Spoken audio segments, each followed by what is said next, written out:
Alors, Aldric de Fondel. Et Cynthia. Nous sommes mariés, parents de 5 enfants. Et puis, moi, je travaillais comme ingénieur dans la construction navale. Et moi, j'étais en congé parental. Et donc, en 2011, nous avons décidé de laisser notre travail, de laisser notre maison, nos amis et notre famille. Et nous sommes partis pendant 2 ans en mission humanitaire au Pérou.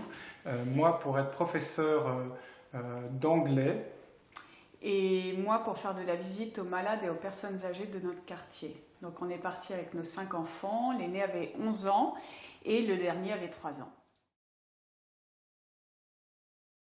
Eh bien, ce livre, c'est le fruit de la joie que l'on a reçue en mission. Ce livre n'était pas prévu. C'est un cadeau reçu à peu près 1 an après notre retour.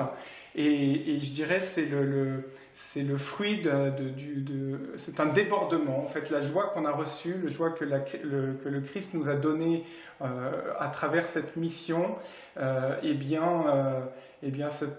joie est débordante et en fait, on ne peut pas le garder pour nous.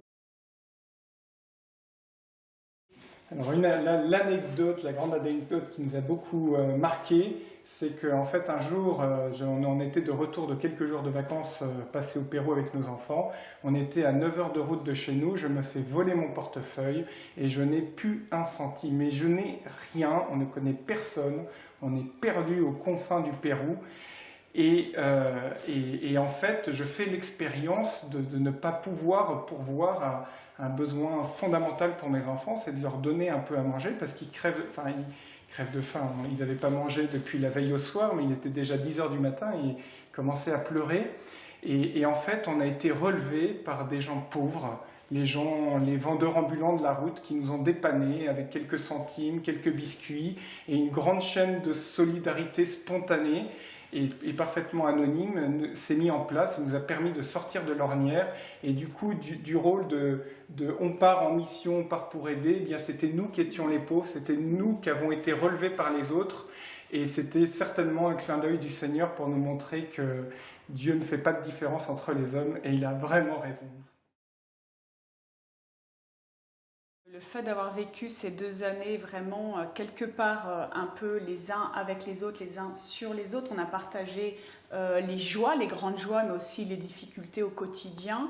On est vraiment extrêmement soudés. Et puis le grand fruit de la mission, c'est la joie, et cette joie, elle est débordante, et elle est immense, et c'est une joie qui ne meurt pas, c'est une joie vraiment qui demeure, et qui nous nourrit au quotidien. On est toujours dans la joie, même si on est rentré de mission. Parce que finalement, la mission